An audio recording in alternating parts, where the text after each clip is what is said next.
जब हम पूरी लगन मेहनत और ईमानदारी से पढ़ाई करते हैं फिर भी बार बार असफलता मिलती है, उस स्थिति में मन में अवसाद और शरीर एक हमें विषय थोड़ा सा जानकारी आपसे चाहिए, जिसका भी प्रश्न हो।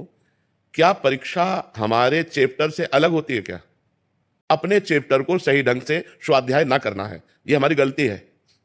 ये बात लोग गलत कहते हैं कि हम प्रयत्न करने पर भी असफल रहे। तुम्हारा प्रयत्न ही ठीक नहीं था। जब आपके पढ़ाई का समय है, आप बॉयफ्रेंड बनाएंगे, आप गर्लफ्रेंड बनाएंगे, आप गंदी बातें करेंगे, आप गंदे चैप्टर अपने दिमाग में रखेंगे, तो अपने स्वाध्याय का चैप्टर आप कहां रखेंगे? तो फेल तो हो ही जाएंगे। यदि संत जन, गुरुदेव जन अपने शिष्य जनों या अपने प्रियजनों को मुंह चुपड़ी बात करें, वो ठीक नहीं है, उसका नाश हो जाएगा। अगर वैद्य रोगी के अनुकूल बोलेगा तो नाश हो जाएगा, अगर मंत्री राजा के अनुकूल बोलेगा तो नाश हो जाएगा। मंत्री को चाहिए राजनीति के अनुकूल बोले, वैद्य को चाहिए उसके स्वास्थ्य के अनुकूल बोले, गुरु को चाहिए शिष्य का मंगल हो, ऐसा अनुकूल बोले। तो आप हमको ये विचार बता दीजिए कि अपने चैप्टर से अलग प्रश्न अगर दिया जाए तब तो हो कि हमारा प्रयत्न सफल हो गया। अपने चैप्टर पर अगर हम हैं तो हम फेल नहीं हो सकते। अपना चैप्टर बदल दिया। एक 17 साल की बच्ची यहां बैठे हुए कह रही थी मैं शराब पीती हूं, मैं सिगरेट पीती हूं, यहीं बैठ के बोली थी। तो उससे मुझे लगता है अनुमान, जब प्रायः हम बच्चों और बच्चियों से बात करते हैं, कि शायद ऐसी कोई बच्ची होगी जिसके बॉयफ्रेंड ना हो, शायद ऐसा कोई बच्चा होगा जिसके गर्लफ्रेंड ना हो, नहीं तो प्रायः इस गंदगी में बह रहे हैं बच्चे। अब जब तुमने इंद्रियों की विलासिता स्वीकार कर ली, व्यसन स्वीकार कर लिया, तो विद्या अध्ययन कर पाओगे?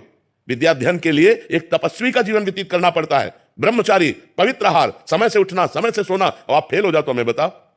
बचपन से ग्रंथ पढ़ रहे हैं, इतने इतने मोटे धर्म ग्रंथ हैं, आज आप प्रश्न कर रहे हो, उन्हीं से उत्तर दे रहे हैं। शास्त्रों का स्वाध्याय न किए हो तो उत्तर कहां से आवे? धर्मयुक्त उत्तर होना, ऐसा नहीं कि मनमानी हंसी मजाक हो। तस्मात् शास्त्रम प्रमाणम ते कार्य कार्यो व्यवस्थित हो, एक भी शब्द मिस्टेक नहीं पाओगे। ढूंढ लो, किसी ग्रंथ में लिखा मिलेगा। ऐसे नहीं कि जो मन में आया सो हम बोल दिया, तुम्हें संतुष्ट कर दिया। तो भाई, यदि आप ब्रह्मचर्य नहीं रहोगे, आप धर्म से नहीं चलोगे, आप पवित्र भोजन नहीं करोगे, तो आपका दिमाग ही काम नहीं करेगा, तो फेल तो हो ही तो जाओगे ना।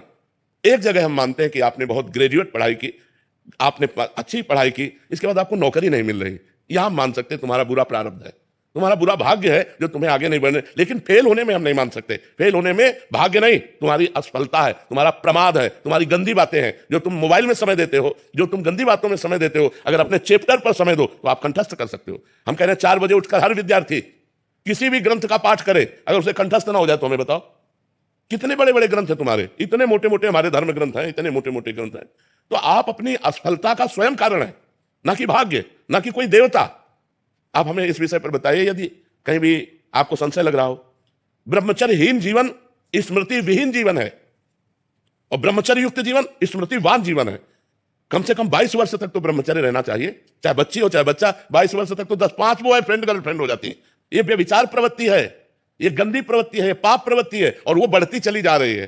तो ऐसे ही 10वें बच्चों से जब या बच्चियों से संपर्क होता है तो अपनी पत्नी या पति पे प्यार नहीं होता, वो गलत धर्म से बाहर वो अपना जीवन व्यतीत करते हैं। इसलिए हमारी प्रार्थना है, हम असफलता को सफलता में बदलने के लिए मनुष्य जीवन प्राप्त किया है, पर संयम, तपस्या, व्रत, नियम, इनके द्वारा हम अपने आए हुए बुरे प्रारब्ध पर आक्रमण करके हम विजय प्राप्त। आज ये सब कहां रह गया?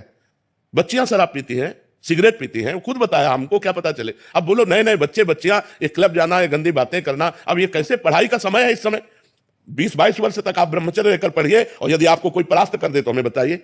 आप खुद अपने संयम को बिगाड़ रहे हैं, छोटे छोटे बच्चे बिगाड़ रहे हैं। तो हम ये नहीं कहते कि आप किए होगे गर्लफ्रेंड बॉयफ्रेंड, लेकिन हम कहते हैं ये आदतें, ये मोबाइल की गंदी बातें, ये हमारे दिमाग को अपनी तरफ खींच लेती हैं, जिससे हम अपने चैप्टर में स्थित नहीं रह पाते और हम फेल हो जाते हैं।